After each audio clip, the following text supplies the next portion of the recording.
Hey everybody, this is Alex Merced from AlexMercedCoder.dev. And in this video, what I wanted to do was a masterclass on JavaScript maps. And I just want to make sure I give credit where it's due because this video is totally inspired by a lot of Steve Sewell's, CEO of Builder.io's posts on LinkedIn, where he's been doing like great work, far as like um, using sort of like a developer advocacy approach where you're creating content for developers to bring attention to your product. And they do have a really cool product. So just want to call out, if you don't follow Steve on LinkedIn, you really should, especially if you're a JavaScript developer, because his content is chef's kisses. So just want to quickly mention what their product is, just because I think they've earned that mention with the quality of the content they've put out. It's at its heart, it's a CMS. So if you know what a CMS, you probably use like Wix, where it's a what you see, what you get. You can kind of create your website, and you probably use headless CMSs like Contentful or Sanity.io. This has a very interesting approach where it's both, in the sense that, and allows you to use your favorite framework, where you can actually like drop in a widget into your React project, into your Svelte project, and have a what you see is what you get editor in your React project, which is really cool. And the way they're able to do that is that they have a couple of projects that they've built in their ecosystem. Quick, which is their own front end framework, which is based around but it's just fast, because basically it lazy loads a lot of things, and you can listen to the interviews about them from them on that. It's great. Party Time, which allows you to take things like a lot of these third-party widgets and basically lazy load them. Mitosis, which is basically how they are able to do the what you see is what you get editor for all frameworks, because what they did is create this common intermediate format that any framework, any stateful component-based framework, Svelte, React, Solid, etc., can compile to and compile from. So basically, you're able to translate between frameworks, which is also really cool. I think common intermediate formats are always a useful thing in any space to create interoperability. So overall, just like genius stuff. Okay, so now that I've mentioned Builder.io and given them their credit, let's talk about maps. Okay, so what is a map? First let's just talk about what is a map. Okay, so we'll create a map.js. Okay, a map is a data structure in JavaScript. So typically when we think key value pairs, you think of an object. Okay, so if I were to create an object, what I do is I'll say, hey, I use like the curly bracket notation, and I can define keys and values, like hello.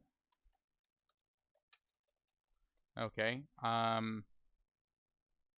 hello, cheese is the value. Okay, and generally you can only pass strings as object keys. Okay, so some of the limitations around objects are: one, you can only use keys. Only strings can be keys. There's interesting things you can do where you could like post a number as a key. So I could do something like this, but essentially what's really going to happen is that one's going to get kind of treated as a string. So you can pass numbers in a sense. Let me see if it actually lets me, if there's a distinction between a string of a number.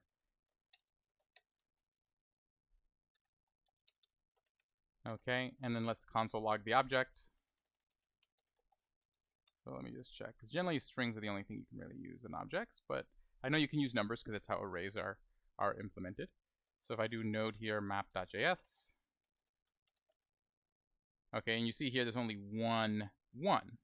Okay, there's not multiple ones, because at the end of the day, you can only have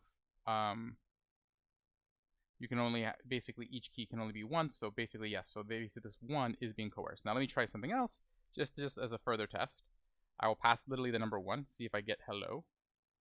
And no, I get Gary. So yes, so basically all keys are strings. So even though I could use numbers, the numbers are going to get coerced into a string. So we've just kind of confirmed that. So that's a limitation. They're not by default iterable objects, so I can't necessarily do like a for loop on an object. So if I wanted to do like for, let item of obj, that's not going to work because obj is not an object.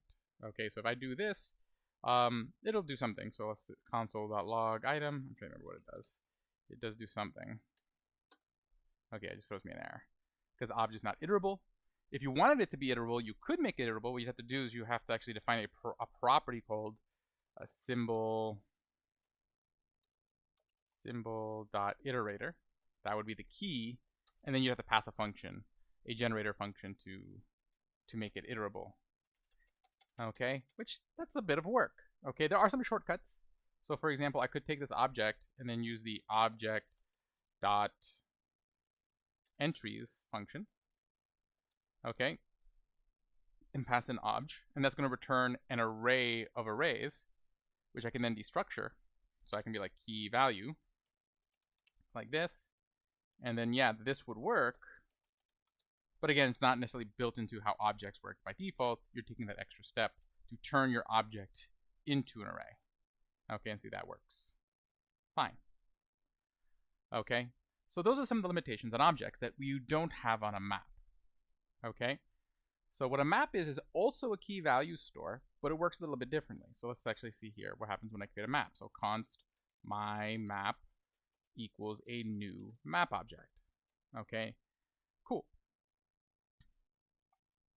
And essentially what you have to always do is you have to create the map, and the way you set properties is one at a time. So basically I would be like my map dot set, and the cool thing here is that the key can be anything. Okay, so I could, so for example, if I do 1 and say that the value of 1 is hello, and then do my map dot set the string of 1 and say this value is hello, these are two unique properties on the map because they're two unique keys. So just to test that out, let's do this. Let's say console.log my map, and the way to get a value is you do get. So instead of using indexes, you do get. You're going to pass in the key. So in this case, we'll say 1, and that'll return you the value attached to that key. My map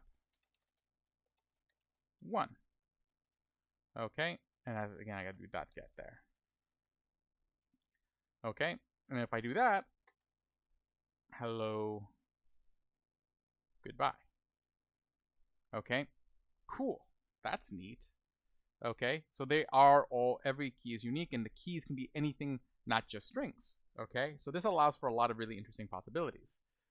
Okay, and then also they're iterable. So let's just do that first. So I can actually be like for let key value of my map, and then we'll console.log key value. Okay, and then if I do this, okay, see, I console log through each of the keys and log their value. Okay, so that's another nice thing about maps. Okay, because essentially each item in a map is essentially an array of the key and the value. Okay, basically it's more structured like that entries version of the object. Okay, cool, that's neat. Now, what are the use cases for using a map over a object? Okay, one is the one I can use anything as a key, which gives you some interesting possibilities. Okay, 2, you may want to have something you can iterate more easily over. Okay, but also the cool thing is you can actually use objects as the keys.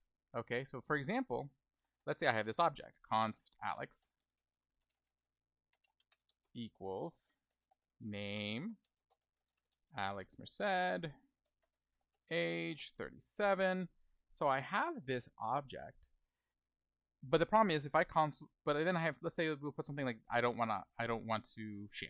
Okay, so we'll say like birth date. I don't really care that you see my birth date, but just as an example, let's say I didn't want to like share my birth date. So June 30th, 1985. If I put it on the object and I console.log Alex, you can see that the birth date is part of the object. Okay, so in that case, that sort of like I want to hide it is what I'm really trying to say. There's different ways you can do this. You can create like a class, and then basically, then that way the properties are on the prototype, not on the instance. But you could also use a map to kind of hide additional data about different objects. So for example, if I do this, if I say my map, okay, dot set, and I'm going to pass Alex as the key, And then I'm going to say the value is an object with sort of other data. So I can be like birth date. I'll just pass this birth date here. Okay. And now, if I, let me just remove birth date from the object. Okay. If I do console.log Alex, which is already there, so we'll just leave that there. But now if I do console.log my map.get and I pass Alex as the key, okay, I can refetch that object, but only that object can satisfy that key. Okay, no other object. So I can literally create like a unique value that's attached to every unique object, because every object is a unique thing. And just to kind of prove that point, let me just move this loop further down. Okay. Okay, so let's see here. Name, birth date. Oh, okay, I see what it is. Okay, so see, this is the key. The object is the key, and then this object is the value. So you can see here, key, value, and the actual literal object is the key. You could also do this with functions. Maybe you want a function that has, so this is essentially what you're doing. You're saying, hey, here's some metadata for this thing, okay? Especially if you're building a library and you don't want to use up like namespaces, like what a lot of libraries will do is they'll create unique objects in their library that act as the keys to sort of change certain metadata. You know, you might create like a, so what I might do is I might create a unique settings object. So say const settings, which equals a new symbol, which is another cool object inside JavaScript. And a symbol is just really like a unique thing. Okay, basically just think of symbol as this object that just represents sort of a unique identifier. It can kind of have a value, but that's not really the point. Okay, the point of symbol is that it's a unique thing unto itself. So now I have this object settings that is a unique symbol, and I can do something like my map dot set settings, and then have an object that's attached to that that are the actual settings for the thing. And the thing is that I don't actually have to end up using the word. I don't end up having to create like a key called settings. In this case, I am using a variable called settings, but the idea is that you don't have to use the word settings. So if I wanted to set another property on this map that's called settings, I can, and then basically I can sort of hide the actual settings within the library by using a symbol in this using a variable name settings. Again, the idea here is I can use this to sort of obfuscate certain implementation details that I might want to hide. Okay, because I can make the keys something other than a string, and also prevents like name collisions. Okay, cool. And again, there are performance benefits when it comes to, in certain use cases, for doing certain operations and doing certain values over objects. But maps are pretty cool and they can be pretty useful. Okay, there's a lot of other really cool things you can do with them. I will refer you to the builder.io and Steve's sort of videos and blogs on that, because he covered a lot of ground that was really good. But watching all that stuff just made me really want to kind of make a video and talk about it. So hopefully you guys enjoyed this, and ever want to use a map, so for example, like if I was creating a class, called, some library. Okay, what I might do is something like this: some class, some library,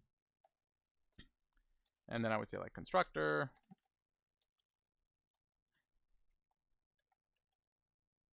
and then basically what I would do is I would basically say const const metadata equals a new map, const settings equals a new symbol. Okay, and then what I can do here is be like const and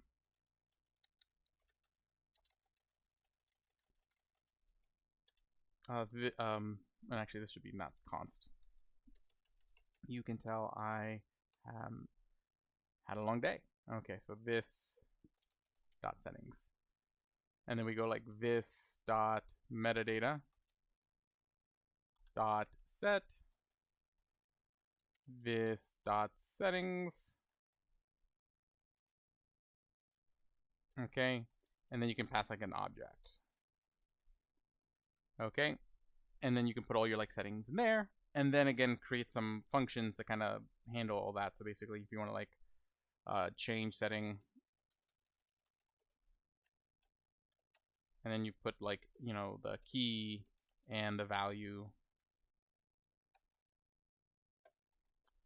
and basically what this will do is just basically say, okay, this dot metadata dot set,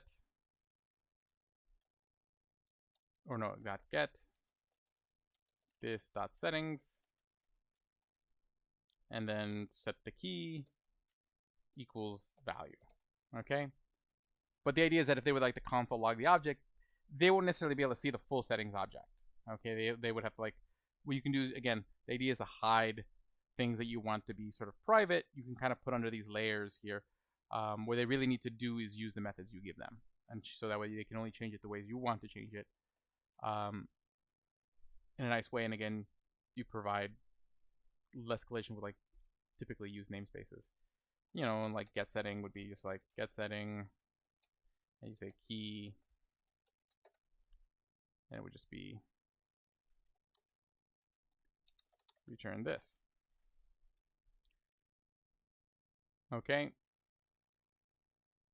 And then again, you can create like other metadata for other parts of the library. So as you go around, what happens is that technically like a lot of the sort of the metadata sort of like implementation details that you may not necessarily need to be completely visible if they were to console log your instance to be visible.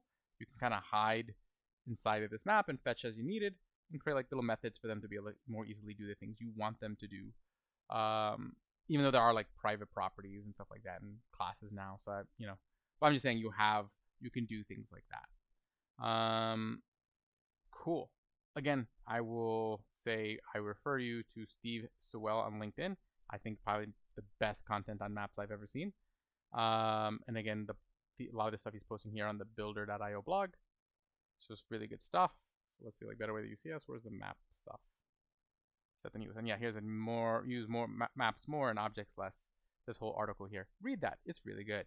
Okay, I'll see you all later. My name is Alex Merced from AlexMercedCoder.dev. Make sure to also follow me on LinkedIn and on Twitter, AlexMercedCoder. Subscribe to the YouTube channel, and I'll see you all later.